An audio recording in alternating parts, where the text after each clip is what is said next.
প্রতিদিন আপনার হাঁটু আপনি কিভাবে সুরক্ষিত রাখবেন? আপনার হাঁটু প্রতিদিন আপনার শরীরের ওজন বহন করে, কিন্তু অধিকাংশ লোকই তাদের নিজেদের অজান্তে তাদের হাঁটুর ক্ষতি সাধন করছেন। আমি আজ বলবো আজকের ভিডিওতে যে কিভাবে আপনি আপনার হাঁটুকে সুরক্ষিত রাখতে পারেন প্রাকৃতিকভাবে এবং নিরাপদভাবে। সাধারণত হাঁটু ব্যথা আপনার এই হাঁটু যে কোনো হাঁটু ব্যথা শুরু হয় আপনার বয়সের জন্য হতে পারে।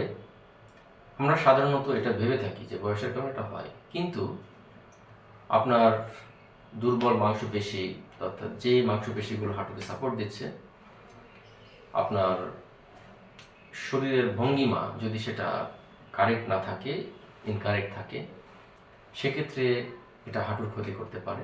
এটার কনসিকুয়েন্সটা বুঝতে হবে, সেটা ভিন্ন বিষয়।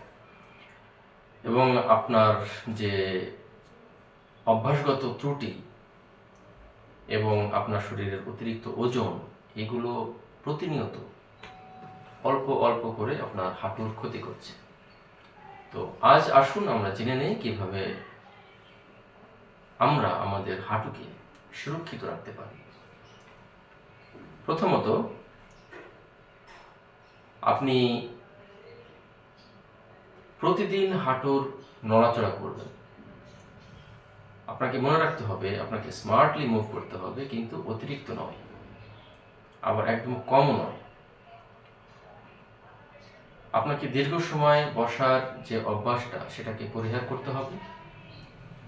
আপনাকে একটু উঠতে হবে, পায়চারি করতে হবে, বসতে হবে, এবং আপনি প্রতি 30 থেকে 40 মিনিট পর পর একটু স্ট্রেচ করবেন, অর্থাৎ একটু দাঁড়িয়ে একটু হালকা হাত পাটাকে একটু নাড়াচড়া করবেন। নাম্বার 2, আপনার হাঁটুর অ্যালাইনমেন্ট, ফুটের সাথে যে একটা অ্যালাইনমেন্ট থাকা উচিত, সেটা যেন ঠিক থাকে। আপনার হাঁটুর যে অ্যালাইনমেন্টটা ফুটের সাথে, এটা খুবই গুরুত্বপূর্ণ। আপনাকে মনে রাখতে হবে যে এই হাঁটুর অ্যালাইনমেন্ট ফুটের যে সেকেন্ড টো আছে, সেকেন্ড টো বরাবর যেন থাকে যখন আপনি হাঁটেন, যখন আপনি দাঁড়ান, যখন আপনি সিঁড়ি ওঠানামা করেন, বা যখন আপনি দৌড়ান। সো আপনি যখন চলাফেরা করেন, আপনাকে মনে রাখতে হবে যে আপনার হাঁটু যেন শরীরের ভিতরের দিকে পজিশন করে না থাকে, এবং সেটা আপনার জন্য অনেক বেশি ক্ষতির কারণ হবে ভবিষ্যতে, যদি আপনি এটা প্রতিনিয়ত অভ্যাসে পরিণত করেন।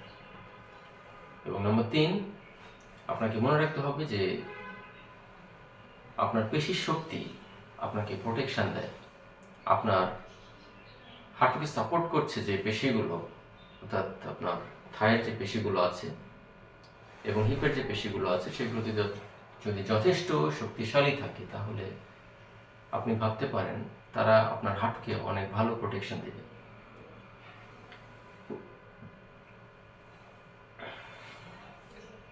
প্রতিদিন কিছু সিম্পল এক্সারসাইজ, যেমন এই কোয়াড্রিসেপসের এক্সারসাইজ, অর্থাৎ এটার শক্তি বৃদ্ধির জন্য কিছু ব্যায়াম আছে।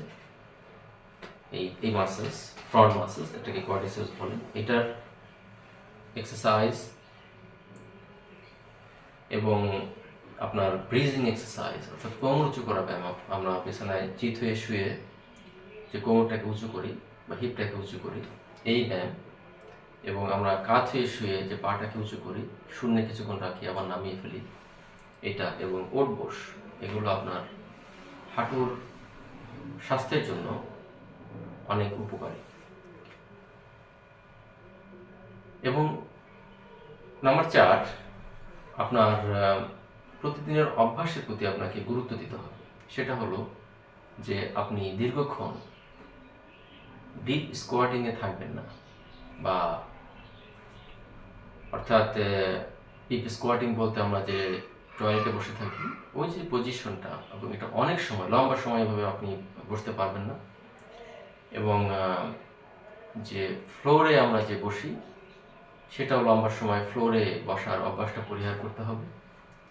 এবং আমাদেরকে একটা গুরুত্বপূর্ণ বিষয় মাথায় রাখতে হবে যে যে জুতার সোল পুরনো হয়ে গেছে বা ক্ষয় হয়ে গেছে এমন জুতা ব্যবহার থেকেই বিরত থাকতে হবে। কারণ এই যে ক্ষয়ে যাওয়া সোল আপনার হাঁটুর ক্ষতি সাধন করতে একটা গুরুত্বপূর্ণ ভূমিকা রাখে। আপনাকে মনে রাখতে হবে যে ব্যথার ওষুধ পেইনকে লুকায়, কিন্তু ব্যথার ওষুধ আপনার ব্যথার সমাধান করে না। সুতরাং আপনি আপনার হাঁটুর প্রোটেকশনের জন্য কাজ করেন। আপনার হাঁটু আপনাকে একটা সুস্থ দীর্ঘ জীবন দিতে সাহায্য করবে। শেষ কথা, আমরা বিজ্ঞান ভিত্তিক প্রমাণ নির্ভর ফিজিওথেরাপি সলিউশন নিয়ে কাজ করি। যদি আপনি গুরুত্বপূর্ণ মনে করে থাকেন আমাদের সাথে যোগাযোগ করতে পারেন। আমরা সবসময় আছি আপনাদের সহযোগিতায়। ধন্যবাদ।